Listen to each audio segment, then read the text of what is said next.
What is up, guys? Beancrew49 here. We're back on the Desolation map. And you might be surprised to see that we're not in Costco. Who's excited? I know I am. I decided to give Costco a little break for today. We've worked so hard on it. I've been putting in hours off camera. I'm sorry. I know I was going to show you everything. But I can't make 50 Costco videos. Impossible. So, I have to do a little bit off screen. That's alright. You guys aren't missing too much. It's mostly the filling of Rex. Today I'm going to work on Drainasium just a tiny bit. We're almost finished in here. We're almost done. Not much has changed since you were last in here. I'm just going to run around real quickly, or fly around, whichever the case may be. And I'm going to do that very quickly just to show you, to remind you what's going on in Drainasium. If you didn't know, Drainasium is a video game company, and they're working on their latest hit, Desolation, an open-world survival horror game. It's a lot like some other game we all know and love, but this one's a little bit different. So, this is based off of Grandma's Boy, the movie by... it's an Adam Sandler movie. He's a producer. I still don't know the main guy in the movie. He's in a bunch of Adam Sandler movies. I just don't remember his name. Anyway, Grandma's Boy is the inspiration behind all this. And, yeah. So what I want to do today is work on Mr. Cheedle's office. If you've seen Grandma's Boy, you know all about Mr. Cheedle. Mr. Cheedle is a new age video game guru. I guess you could call him a guru. Let's move that out a little bit. Yeah, so basically he's kind of like a new age hippie, basically, and he's running Drainasium. And it's in the movie it's a very creative place, and he encourages the creativity of his employees. And he brings out this creativity through new age rituals such as, tea ceremonies, and he brings in shamans and all sorts of things to, help guide this video game company towards success.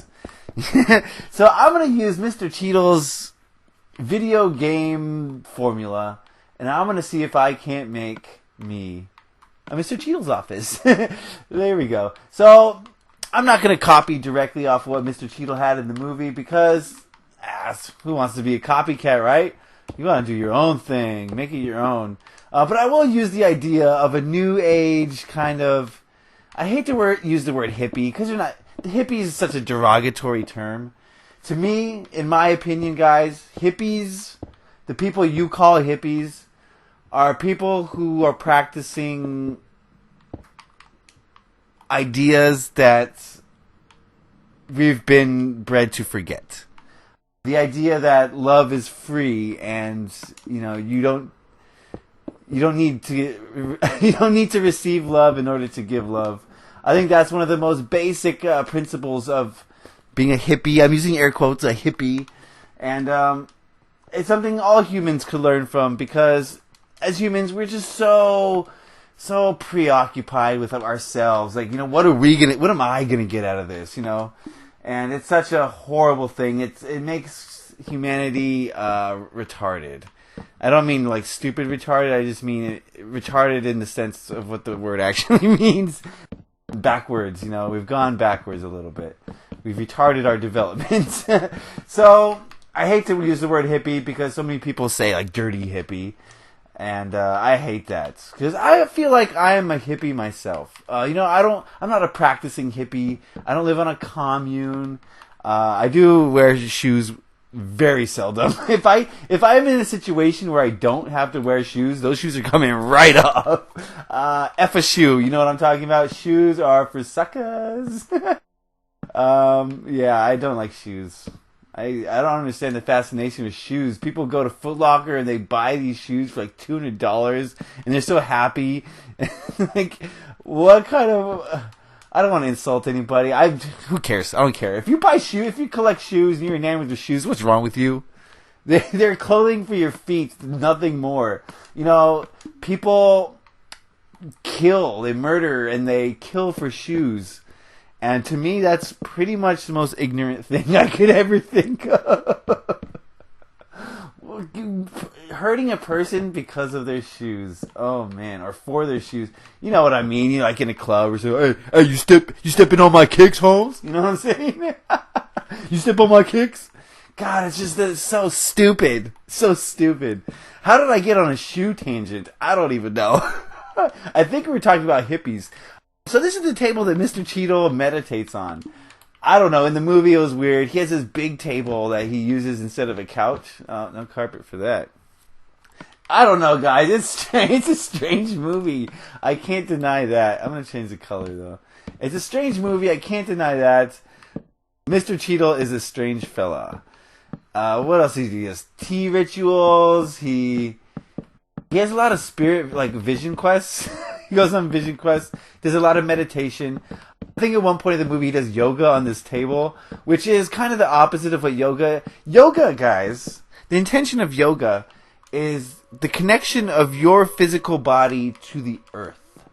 And you're drawing the powers of the earth into your physical self. So you can't do yoga on a table. It just defeats the whole purpose. You gotta be touching the ground. I mean, these people do yoga on mats. That's not even real yoga. You need to be touching the earth. And there's a lot to be said about that. There's been studies that show if you go barefoot on the earth, it serves to give you a calming feeling. It actually creates energy. It doesn't create energy because energy cannot be created, but it transfers the energy of the earth into your body. And it may be imperceptible to most, but it is happening. There's been scientific studies to prove it. Okay, we need to put a little place for tea. Mr. Cheedle loves tea. I don't know why he loves tea so much. I personally do not need to be drinking tea. I find it kind of... It's not gross. It's just like, why would you do it? I'm going on all sorts of tangents today. Please excuse me. I'm going to offend you. I'm likely going to offend everyone today. But I just don't care. I'm in one of those moods. I'm going to speak my mind. I'm going to be me today, okay? If I say something that you don't agree with, please argue with me or whatever, or ignore it or whatever. I'm just being me today. So, tea. Tea. I don't understand the fascination with tea. The Brits. I get it, guys. There's nothing derogatory. My dad is from England, okay? I know exactly your fascination with tea. I know all about it. My dad's from Devon. Little town, we did a town in Devon. I've actually been there quite a few times. I used to have family there, but they are all dead now, unfortunately. What am I doing with this tea? Okay, let's put glass. But yeah, it's like... People want to say, oh, caffeine is fine, it's non-addictive, you know, you can drink caffeine and be okay. No, that's wrong. Look at every single British person. Okay? Every single British person. 4 o'clock comes around, and they have to have a cup of tea. You know what I mean? They don't have to have the tea. If they don't get the tea, they will claw your eyes out. If you're the one standing in the way between them and their tea. And people always say, oh, caffeine's fine, it's not addictive. I mean, you know, if you can give caffeine to kids, why not? No, guys, caffeine is extremely addictive. It's not good for you. Anything that your body has a dependence on is bad. It's real bad. It's not natural. It's not supposed to happen like that. And think about the ways it's controlling your life. You know, you can't be anywhere. I've hung out with a lot of British people. They cannot be anywhere if there's a possibility that they're not going to be able to get tea at 4 p.m. You know, they just won't do it. You know what I mean? It's like, wow, you're letting a drink of water and leaves control your life. Ouch. I'm glad I'm not in that position. I don't know what I'm building over here. This is like a mini bar for tea, I guess. We'll see what happens here.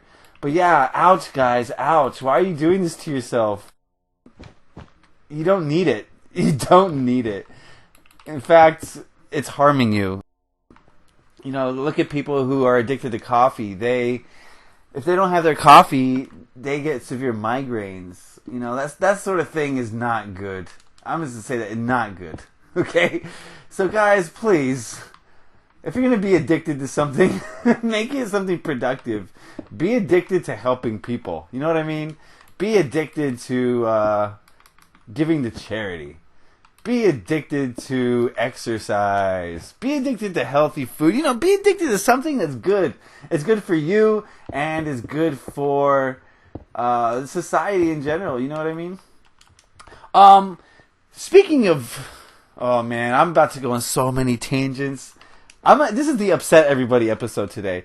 You know, I live in the Bay Area, and everyone is talking about Warriors. Warriors this, Warriors that. And everyone's saying, oh, we did this, you know, we're going to the big game, we're at the big game, we're going to beat LeBron. You are going to sit on your couch is what you are going to do, okay? No. Okay. I understand sports, I get sports, they're fun to watch. It's a diversion from reality, I get it. 100% I get it, I understand. Okay? What I don't get is people not understanding that. People fanaticizing about sports boggles my mind. I used to be one of those fans, guys. I used to be so into the San Francisco 49ers. It was my life. I bled red and gold. I really did. And, you know... if there's a fan, another fan, Green Bay Packer fan or Oakland Raider fan, in my face, I would get in their face and we have an argument and we wouldn't be friends. I couldn't be friends with a Packer fan. You know what I mean? And I didn't know it, but it was damaging my life. It really was, guys. Whenever you obsess about something, if it's a negative thing, and I view sports as a negative thing, so obsessing about sports as a negative thing. It just has such a negative impact on you that you don't even realize. It wasn't until I moved to Australia that I realized how meaningless sports are. I want to choose my words very carefully here. I don't mean sports as in you shouldn't play sports. Playing sports is not what I'm talking about, okay? Playing sports is an amazing thing that you all should be doing. Playing sports is one of the greatest things about being a human being. It's about one of the greatest things about having arms and legs and head and a think. I can't even think myself. What I'm trying to say, guys, is playing sports is one of the greatest things you can do. Sitting on your butt and fighting over your team, I'm using air quotes again, is one of the dumbest things you can do. Like I was saying, I went to Australia, I lived in Australia, and, I was into sports, so I watched their sports. I got into their sports. And those people would kill. They would murder for Ricky Ponting, at least in my area, Queensland, okay? They would kill if you said something bad about Ricky Ponting, you better watch your family, move to some other state, okay? Move to somewhere else. It's that serious over there. And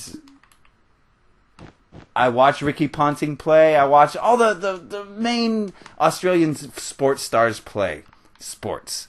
And the people went absolutely bonkers, nutters for him. You know what I mean? I never heard of a single one of these people. Not one. To the Australians, these people are gods among men. To me, an American moving to Australia, they were random white guys that weren't even that good at sports. Like Ricky Ponting, you put him into a baseball game, he would strike out every single time. You put any of the rugby players into an NFL game, they would die. They would be killed. And so, but it's all perspective. To them, they're gods among men, and they're celebrated as heroes, warrior heroes. They're people who throw around a ball for a living. They don't bring anything to the table. What do they provide society besides convincing you? Besides extrapolating large sums of money from you, you got to buy their tickets, their gear, their food. Everything at the game is super expensive. You're giving money or free advertising every time you walk around with their stupid little logo on your body. It's take. And what do they give you? An hour's worth of entertainment wrapped in 4 hours of commercials. That's what they give you. Guys, open your eyes. It's ridiculous. Go play a sport. You don't need to watch these prima donnas throwing around balls. Go play your own sports. This is ridiculous. Seriously, I'm getting mad. I'm getting mad at all you people. I'm getting mad because I used to be like that, and no one told me I was being stupid. So I'm telling you right now, there are way more important things in life than sports. Far more important things. I'm going to make this a 40-minute episode. I don't care right now. I'm just going to ramble. I'm in a mood right now, guys. I'm in a mood. Like I said, if I've offended you, good. Yeah, good. I meant to offend some people today. It's all about perspective, guys. Keep sports in perspective and you'll be fine. Okay, you can watch sports, enjoy sports. There's nothing wrong with watching and enjoying sports. It's when you go completely fanatical that things turn ugly. Do you know what I mean? And you know what I mean by complete. It's when people get in fights, people die. You know, there was a stabbing at a 49er game recently, or a Raider game, I forget which. And it's like, are you men or are you just little babies? You're so brainwashed by a corporation whose the only thought they've ever had for you, your favorite NFL team or your favorite MLB team, the only thought they've ever had in your direction was how much money can we get from that guy by offering him the least amount of stuff. Think about that. They're a business. You know, you're not crazy about Subway sandwiches. You don't wear Subway sandwich shirts and jerseys and like go to Subway sandwich every Sunday and watch their commercials for 4 hours. You don't do that. So why do you do that for your NFL team? It doesn't make any sense. It's nonsensical. Nonsensical. Think about what you're doing, guys. Think about it. Oh, man. All right, this is a little hookah area.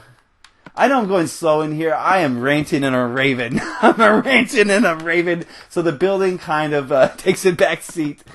Oh, man. I don't usually build this slowly, actually. Usually I go much faster than this, but I am on a mission today, guys. I'm full of piss and vinegar today.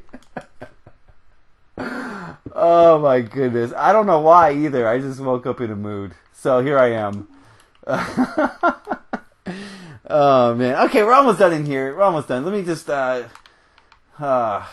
I should cut it. Okay, I didn't get much finished in here. Let me cut it right now, and I'll be back, and we'll see what we got here. Alright, guys. We are done for the sake of this video. I think we're done. I'm not totally finished in here, but I think we're finished. Thank you guys for listening to me rant and rave. If I offended you, good. No, what I mean by that is, I like to look at things from multiple perspectives. I don't make up my mind unless I've explored the angles, you know what I mean, from different perspectives. And that's what a human being does. If you are locked into your beliefs and you refuse to look at life from an alternate viewpoint, then you're not going to change, and you're not going to grow, and you're not going to learn, and you're basically just going to stay ignorant. And ignorance is not bliss, guys. Ignorance holds us all back. So, you know, if I said something that offended you, what I mean by good is hopefully you start thinking about it from a different perspective. I'm not saying you should change your mind. I'm just saying look at it from some other angles. Okay, guys, that's it for me. Mr. Cheedle will be happy. He's got his new age office in here. I'm going to go do some hippie stuff. If I had shoes, I'd take them off, but I'm barefoot right now. So I'm going to remain barefoot. I want to thank you guys for watching. Leave a like if you enjoyed. Leave a dislike if I offended you. Alright, guys. Happy Minecrafting. Peace.